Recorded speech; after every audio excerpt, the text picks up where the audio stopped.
But my first guest is a former Tory Deputy Party Chairman and a billionaire businessman who puts his money where his mouth is. Lord Michael Ashcroft has spent a fortune investigating and exposing the grotesque horrors of the vile trophy hunting racket, in particular the barbaric cruelty to the noblest of beasts, the African lion. Welcome, Michael. Thank you so much for joining me. Now, your excellent new book, Unfair Game, chronicles the grim story of the appalling trophy hunting business in South Africa. It's a harrowing, but I think important read for all of those who despise cruelty to animals, and I include myself in that number. We're talking about lions and the terrible way they're treated. These majestic creatures are not born free, are they? They're bred to be shot by bloodthirsty tourists who pay huge sums for the privilege, and then the slaughtered animals' bones are traded on the ludicrous but lucrative Chinese medicine market. Can you tell us a bit about the wretched lives of these poor lions who, frankly, are doomed to die from the moment they're born? Well, first of all, I'm talking about farmed, captive-bred lions, and they have a miserable life, which has basically 4 stages. As cubs, they're taken from their mothers and used as tourist magnets, being told that these cubs have either been rejected by the mother or the mother is dead. And when older, they entertain tourists on lion walking excursions. Now, later, they're shot in what's called a canned hunt, a hunt in an enclosed space, or they're slaughtered for their bones, which, as you've said, are sold in the Asian markets. And South Africa is the global center for captive-bred lion farming. And it's estimated there are about 12,000 farmed lions in your country and only 3,000 wild ones. And lion farming's only purpose is to make money. It's not about conservation. It's a multi-million-dollar trade, cash trade, run by a small number of businessmen. And tourists must understand it's socially unacceptable to have anything to do with captive-bred lions. And canned hunting is unethical. It's nothing like fair chase hunting. A lion is often, what should we call it, semi-tame and drugged before it's shot. And also, we move on to the bone side. Lions carry and spread many infectious diseases, including TB. And COVID-19 probably originated from one of China's animal markets. Talk to experts who think the lion bone trade will start a major public health crisis in Asia, which could spread further than just China. But it's important to know that thousands of lion bones are shipped or smuggled to Asia. South Africa has a law that 800 skeletons can be exported. I think that, A, that should be banned, and B, it is obvious that substantially more gets smuggled out.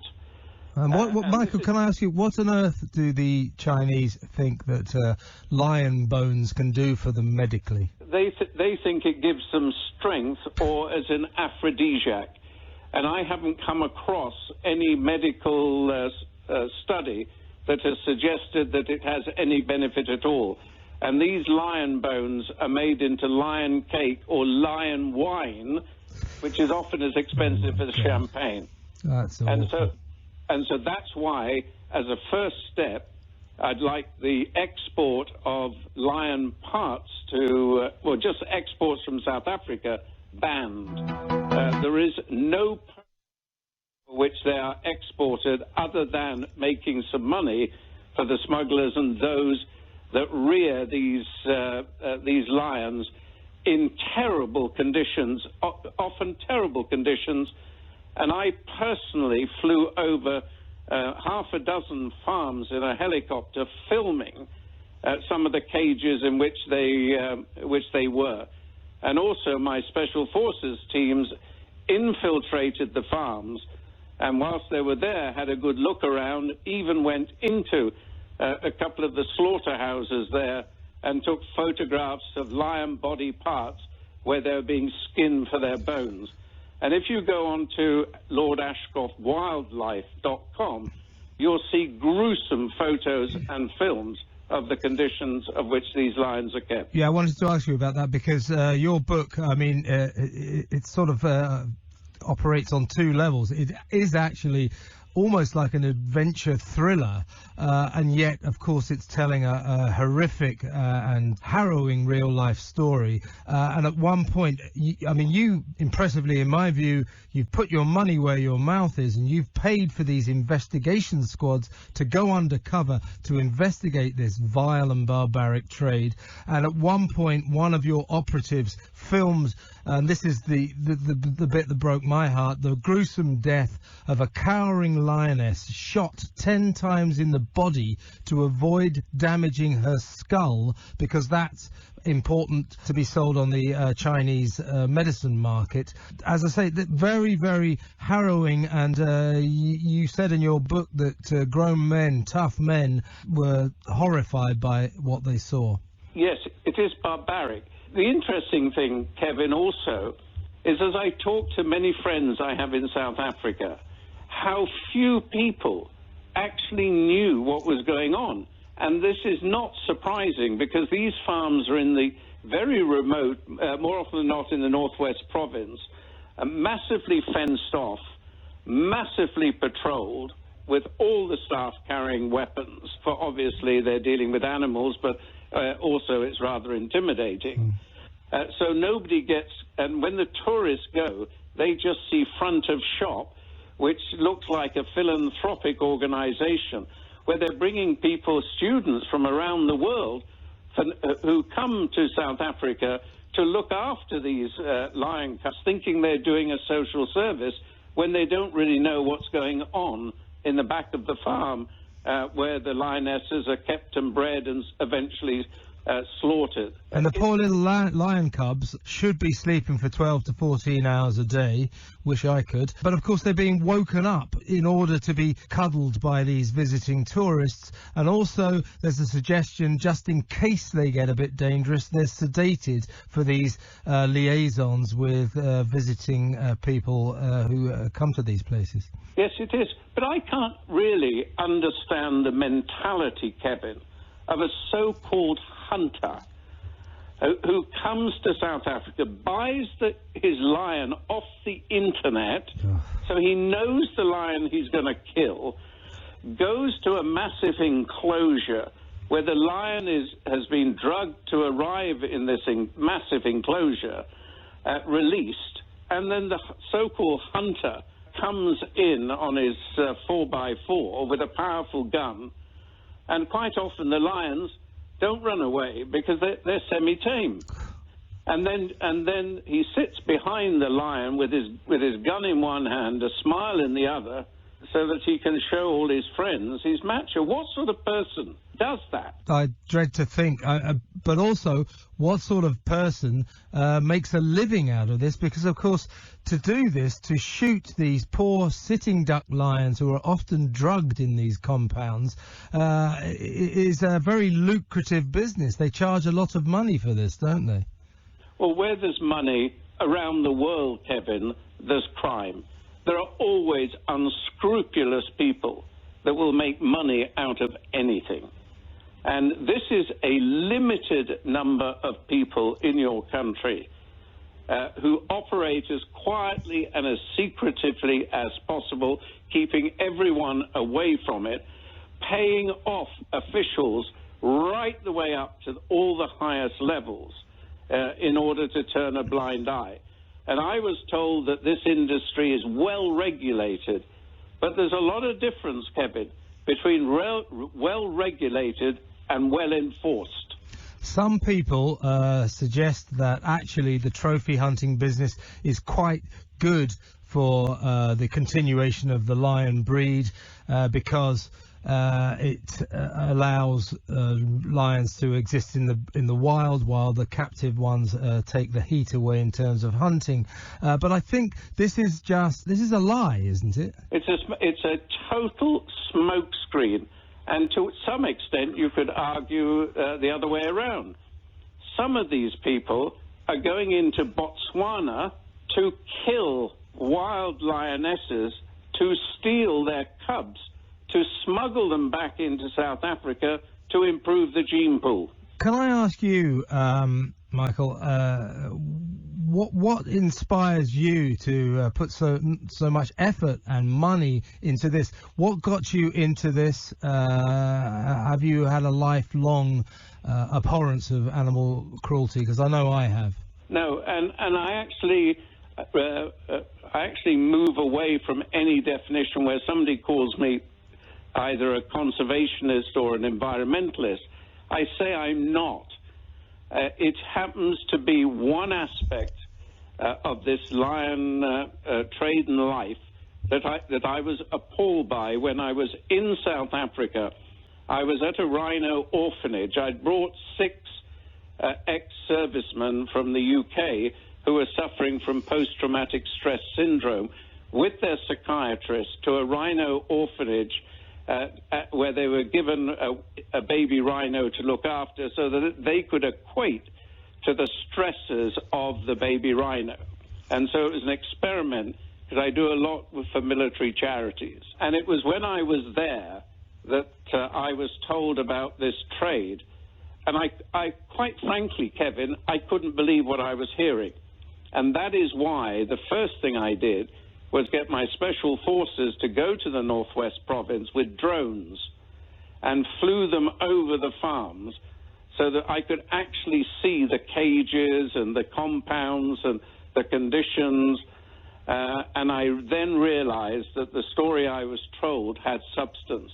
And that then led on to the further investigation and to have a look at the whole rotten, brutal trade. And the destination in terms of this trade, in terms of the hunters, is these gormless people posing with their sitting duck kills, kissing and grinning with their rifles. It really is, in my view, pathetic. Can you tell us, Michael, a little bit about something that I think sounds grotesque that I'd never heard of before? These creatures, these poor creatures that are called ligers, the result of crossing tigers with lions, and they apparently become massive, 11-foot long, 4 foot high, and they're particularly prized for their bones. What the hell is that all about? Well, first of all, you've got to answer the question, is there any reason tigers are in South Africa? And you have to answer that one. Now they cross them with the lion because they can then harvest the bones a number of years earlier than if they're just lions. And also there is a market for tiger bones in China. So what they often do is they kill one of the tigers or the crossbreed, leaving a bit of the tiger hair on the skull, then mix it with lion bones, and then pass it off as tiger bones. There is no reason on earth for any conservation matter to cross 2 wild species merely to cash in on their bones. What effect has your investigation had? How vigilant are the police and the authorities in South Africa in tackling this disgusting trade? Well, this is where corruption goes right the way up the chain. And at the end of the investigation, one of my investigators took a file of evidence to the authorities, and they were kicked out immediately, the evidence handed back, and told they should be wearing yellow jumpsuits for having conducted an investigation. And we've actually named the person in the book to whom my investigators went to give evidence. And equally, I wrote to the South African Embassy in the UK, but obviously no reply. And the book, Unfair Game, will be on sale in South Africa this month. And I hope the book leads to many people in South Africa understanding and debating this trade. Because for me, who first set foot in South Africa in 1948, I think this is a slur on brand South Africa. I know that you've also had a meeting with the then Environmental Secretary, Michael Gove. to discuss banning the import of captive-bred lion trophies into the UK. Has that happened? Are you happy with our response, and indeed other nations around the world in their response to what's happening in South Africa in terms of the lions? Clearly, the international community can only put pressure on South Africa if they believe, collecting all the evidence, that this is an area that should be investigated. But what they can do is stop the hunters bringing back the body parts of the lion and banning the import of body parts into the UK, as some other countries have done. And secondly, the international side, concerned about any possible pandemic on diseases, should be working to actually stop the export of bones from South Africa to the Far East, the purpose of which is medically unsound at best. Well, listen, I really wish you very well with your campaign, which I support wholeheartedly. The book deserves to be an international bestseller. I hope it is. Before you go, you're a former Deputy Chairman of the Tory Party. I can't let you go without asking you what you think the state of Great Britain is now, how you've viewed the coronavirus crisis and the handling of it, and how you see the future. I've said to not only the Prime Minister where I am in Belize, but I've articulated the fact that when this pandemic hit, is that prime ministers or presidents who have to make decisions for their countries will only know in hindsight rather than foresight whether their strategy is correct. And as time evolves, any critic will be able to work out how their prime minister or president could or should have done better. And there is no record of success that cannot provide an opponent with material for criticism. And that's exactly what we're having in the UK at the moment. Secondly, the politicians relying on so-called medical modelling, the modelling has been wrong the majority of the time, because the models can only be on the assumptions that are put in there in the first place, and it's been quite clear that many of those assumptions, with the passing of time, have been erroneous. And so that's where we are today, and some countries have done better than others, but I wouldn't necessarily put that down to either better medical advice or foresight. It's just they happened to stumble on what for them was the right thing. For example, where I am now, in Belize, we've had one of the fewest cases of coronavirus, 2 deaths and 20 cases. But that's because the borders were shut very quickly. And why were they shut very quickly? Not on medical advice, but Belize didn't have the equipment to do any testing. Okay. I think that's pretty much the same in Britain for a long time. Yeah. Well, not even very few swab tests and so on and so forth. So there was no alternative but to shut the borders down rapidly for a small country. I wish every country well through this. The virus is still going to be around for a couple of years. A vaccine is some way away, and even then, it's got to be mass-produced, then distributed. So we're just going to have to live with our new normal for some time. And the thing for a tourist country like yours and other countries is, even when borders are open, will the international traveller, or will those want to come in the short term on an aeroplane, especially a crowded aeroplane, and start visiting other countries? Are they going to stay at home for a year or two? So I think the revival of these economies is probably going to be slower than we would either like or hope. But in an attempt to finish on an optimistic note, do you have faith in the British spirit to recover from this terrible crisis we've been through? Of course we do. We're a stout, resilient group, but so should you guys. Your history is one of stalwartness. Yes. Yes, we will all recover. There hasn't been a major disaster in life that has gone on forever. It's only how long and how deep. it will be. All right. On that note, Michael Ashcroft, Lord Michael Ashcroft, I want to thank you very much for your time. I want to wish you all the best with your excellent book, Unfair Game. It speaks to my heart. And thank you for your comments on the country. Thank you so much. Thanks, Kevin. Okay, that was Michael Ashcroft. I'm Kevin O'Sullivan, and you're tuned to Talk Radio. Talk Radio.